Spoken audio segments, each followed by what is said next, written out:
Hello everyone. आज हम लोग अपने 4th यूनिट में नेक्स्ट टॉपिक शुरू कर रहे हैं, that is nature of load. ठीक है, तो जो हमने ड्राइव्स स्टडी किया था, तो ड्राइव्स जनरली आपका मोटर के साथ कनेक्टेड होगा एंड या फिर मोटर के हेल्प से ये ड्राइव आपका रन करेगा। तो जनरली हम लोग मोटर के आउटपुट साइड में हम लोग लोड कनेक्ट करते हैं, यानी कि मोटर में मोटर में हम लोग को मैकेनिकल आउटपुट मिलता है। And mechanical output that means कि उसका शाफ्ट रोटेशन के टर्म में या एक्सलरेशन के टर्म में आपको आउटपुट मिलेगा एंड उस शाफ्ट में आप लोड कनेक्ट करते हैं जिसको कि मैकेनिकल इनपुट का नीड है। तो हमारा जो मोटर है जिसके हेल्प से हम लोड को रन कर रहे हैं, ठीक है, तो मोटर एंड लोड दोनों के बीच में जो स्पीड टॉर्क कैरेक्टरिस्टिक्स, ठीक है, या फिर कैरेक्टरिस्टिक्स की बात करें तो लोड एंड मोटर दोनों का कैरेक्टरिस्टिक्स मैच करना चाहिए, ठीक है, एक दूसरे को रिलेट करना चाहिए। तो इस वजह से हम लोग यहाँ पर नेचर ऑफ लोड के अंदर हम लोग matching speed torque characteristics of motor and load देखेंगे। ठीक है, लोड का स्टार्टिंग कंडीशन क्या हो सकता है, स्टार्टिंग कैरेक्टरिस्टिक्स, ब्रेकिंग कैरेक्टरिस्टिक्स, तो डिफरेंट टाइप्स ऑफ कैरेक्टरिस्टिक्स आपको लोड एंड मोटर का यहाँ पे देखने को, और भी आगे जब हम लोग पार्ट आगे प्रोसीड करेंगे तो आपको देखने को मिलेगा।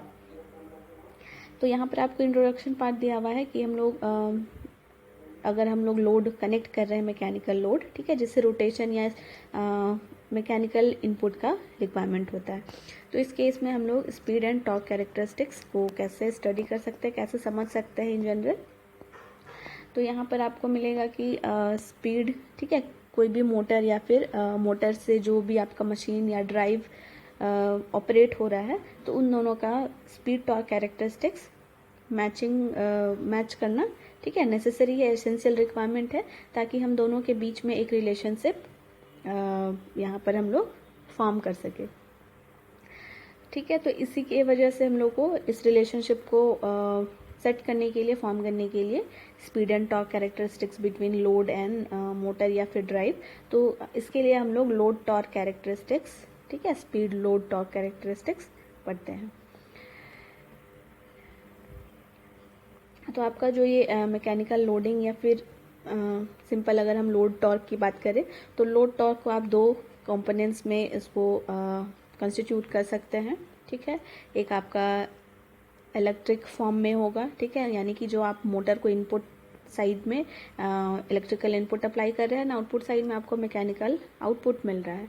तो इन दोनों का कैरेक्टरिस्टिक्स, तो हम लोग इसको दो कंपोनेंट में डिवाइड कर सकते हैं, ठीक है, हर एक एनर्जी कन्वर्जन सिस्टम का, ठीक है, तो इसको हम लोग देख सकते हैं। तो यहाँ पर अगर हम मैकेनिकल लोड के टॉर्क की बात करें, ठीक है, तो अगर हम एग्जांपल की बात करें मैकेनिकल लोड, तो हमारे पास मोटर के शाफ्ट के साथ हम क्या क्या कनेक्ट कर सकते हैं, दैट मीन्स कि हमारे पास मैकेनिकल लोड क्या क्या हम लोग कंसिडर कर सकते हैं। तो it should be in terms of pump, water pump, ठीक है, fans, robots, machine tools, hand tools, drills, तो इस तरीके का बहुत स्मॉल टूल्स हो गया या फिर डिवाइसेस हो गया, ड्राइव्स हो गया, जो हम लोग इलेक्ट्रिक मोटर के साथ कनेक्ट कर सकते हैं and as a mechanical load हम इसको यूज़ कर सकते हैं। तो हर एक मशीन, हर एक ड्राइव जो इन टर्म्स ऑफ रोटेशन आप यूज़ कर रहे हैं, ठीक है, जो रोटेटिंग मशीन है, रोटेटिंग ड्राइव है, तो उसमें उसका अपना कुछ स्पीड होता है अपने, ठीक है, स्पीड वो अपने पर यूनिट टाइम में कितना डिस्टेंस कवर कर रहा है, ये आपका मैटर करेगा, ठीक है, एज वेल एज यहाँ पर आपके रोटेटिंग डिवाइस में या ड्राइव में टॉर्क भी प्रोड्यूस होता है। ठीक है, तो ये टॉर्क का डेफिनेशन अगर आप समझेंगे तो ये टॉर्क एक्चुअली में होता क्या है, जो आप इनपुट फोर्स लगाते हैं, ठीक है, किसी ड्राइव को या किसी रोटेटिंग डिवाइस को अगर आप जो इनपुट फोर्स अप्लाई कर रहे हैं, जिसके वजह से आपका मशीन रोटेट करता है, तो उसको हम लोग टॉर्क कह सकते हैं। ठीक है, तो हर एक रोटेटिंग डिवाइस में टॉर्क का नेसेसिटी होता है, ठीक है, विदाउट टॉर्क आपका कोई भी रोटेटिंग सिस्टम ऑपरेट करना शुरू नहीं होगा।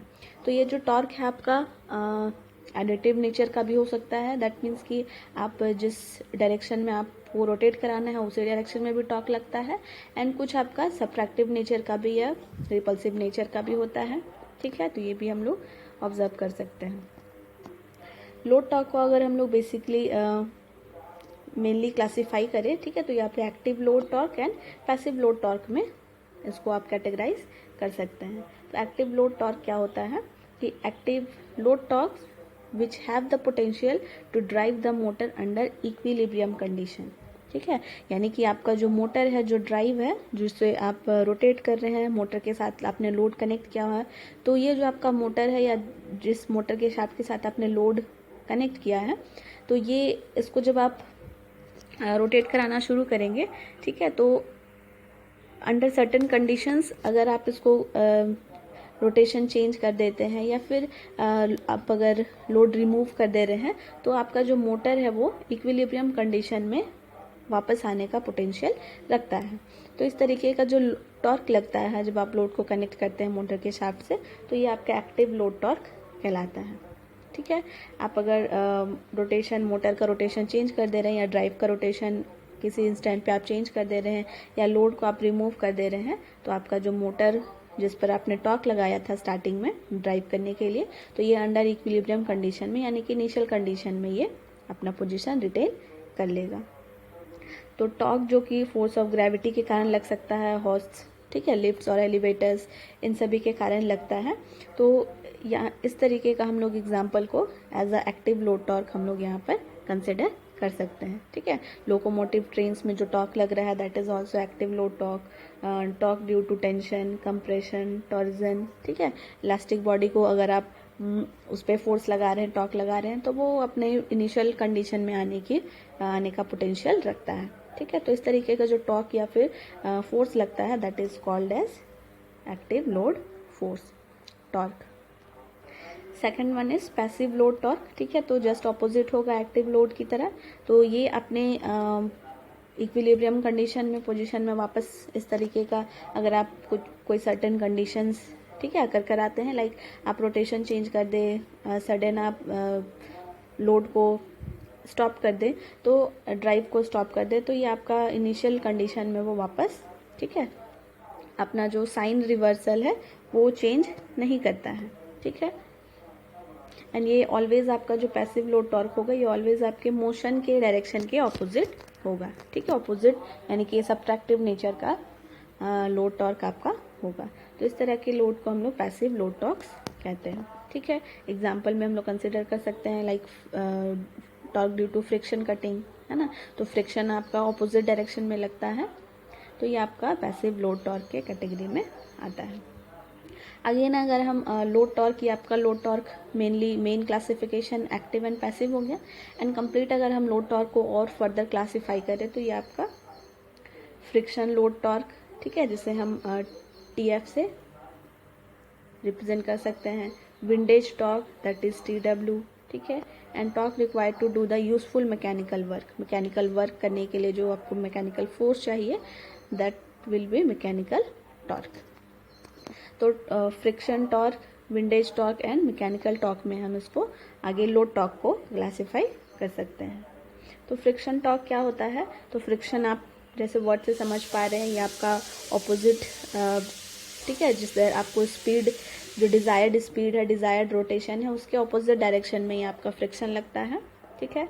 तो ये आपका डिफरेंट मोटर शाफ्ट्स में लग सकता है या मशीन के या ड्राइव के डिफरेंट पार्ट में आपका ये फ्रिक्शन की वजह से जो टॉर्क अकर होता है that is friction torque. Windage torque क्या हो गया, जब आपका मोटर रन कर रहा है तो बहुत सारा एयर गैप्स है, ठीक है, जहाँ पर आपका विंड प्रेजेंट है, तो विंड के वजह से भी कुछ ऑपोजिट टॉर्क लगता है यहाँ पर, ठीक है, जो कि आपके मोशन को या आपके रोटेशन को अपोज करेगा। तो that type of torque is known as windage torque. And torque required to do the useful mechanical work that means mechanical torque. तो ये आपका आपने जो ड्राइव कनेक्ट किया है लोड में, उसको ऑपरेट करने के लिए, उसको सर्टेन रोटेशन को गेन करने के लिए, ठीक है, जो टॉर्क का रिक्वायरमेंट होगा, यानी कि जिस फोर्स का उसको रिक्वायरमेंट होगा डिजायर्ड डायरेक्शन में रोटेट करने के लिए, that will be with the mechanical torque, ठीक है। तो ये जो आपका मैकेनिकल टॉर्क होता है ये आपके लोड के टाइप पे डिपेंड करेगा, ठीक है, आपने किस टाइप का लोड कनेक्ट किया है। साथ ही साथ इट में भी कांस्टेंट या कांस्टेंट टॉर्क भी हो सकता है, इंडिपेंडेंट ऑफ स्पीड भी हो सकता है, एंड समटाइम्स ये डिपेंडेंट ऑन स्पीड भी हो सकता है, ठीक है। तो ये आपका टाइम वेरिएंट, टाइम इनवेरिएंट भी हो सकता है, टाइम के साथ आपका ये टॉर्क वेरी कर सकता है, टाइम के साथ ये वेरी नहीं भी कर सकता है। तो ये जो आपका मैकेनिकल टॉर्क होता है ये आपका मेनली डिपेंड करता है टाइप ऑफ द लोड, ठीक है। तो आपका जो फ्रिक्शन टॉर्क है, ठीक है, फ्रिक्शन टॉर्क को हम लोग 3 कंपोनेंट में डिवाइड कर सकते हैं अगेन, ठीक है। तो ये इसको हम लिख सकते हैं टीवी, ठीक है, दैट इज विस्कस फ्रिक्शन, ठीक है। तो ये जो टीवी आप लिखे हैं torque due to viscous friction आएगा। टीसी इज कांस्टेंट टॉर्क, ठीक है, एंड टीएस इज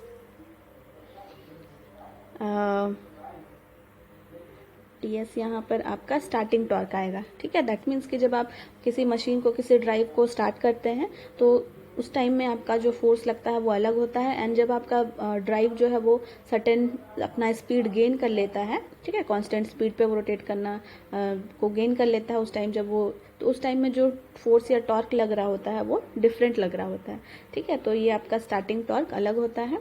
तो यहाँ पर हम लोग फ्रिक्शन टॉर्क को 3 पार्ट में, 3 कॉम्पोनेंट में अगेन क्लासिफाई कर सकते हैं, और torque due to viscous friction, constant torque and starting torque. तो यहाँ पर आपका कुछ इस तरीके से ये टॉर्क वर्सेस स्पीड का आपका कर्व है, ठीक है। आप एक्स एक्सिस में टॉर्क लेंगे एंड वाई में आपको स्पीड दिया हुआ है, ठीक है। डब्ल्यू से स्पीड को यहाँ पर डिनोट किया गया है। तो यहाँ पर आप देख सकते हैं कि जो स्टार्टिंग टॉर्क है ये आपका स्टार्टिंग टॉर्क है, ठीक है, जो कि बहुत स्मॉल हो सकता है समटाइम्स, किसी किसी टाइप्स ऑफ लोड पे डिपेंड करेगा, तो समटाइम्स ये आपका बहुत ज़्यादा हाई भी होता है, ठीक है। स्टार्ट करने के लिए बहुत ज़्यादा टॉर्क का रिक्वायरमेंट होता है, एंड स्पीड आपका उस टाइम में कम होता है, ठीक है। स्पीड एंड टॉर्क जो होता है एक दूसरे के इनवर्सली प्रोपोर्शनल होता है किसी में, ठीक है, किसी में आपको डायरेक्टली प्रोपोर्शनल का रिलेशनशिप दिखेगा। तो यहाँ पर काफ़ी स्मॉल टॉर्क का यूज़ हुआ है, ठीक है, फ्रिक्शन की वजह से स्मॉल टॉर्क यहाँ पर लगेगा। तो स्टार्टिंग टॉर्क का ये आपका इस तरीके से दिखाया गया है। नेक्स्ट इज टीवी, ठीक है, विस्कस फ्रिक्शन की वजह से। तो विस्कस फ्रिक्शन की वजह से आप यहाँ पर देख सकते हैं इस तरीके का आपको डायरेक्टली प्रोपोर्शनल, ठीक है, डायरेक्टली प्रोपोर्शनल होगा, जितना फोर्स उतना स्पीड, ठीक है, जितना टॉर्क लगेगा टॉर्क एंड स्पीड एक दूसरे के प्रोपोर्शनल होगा। तो इस तरीके का आपको ग्राफ मिलेगा। एंड कांस्टेंट टॉर्क में क्या होगा, एक पर्टिकुलर टाइम में टॉर्क आपका कांस्टेंट हो जाएगा एंड स्पीड आपका इंक्रीज करता हुआ जाएगा, ठीक है।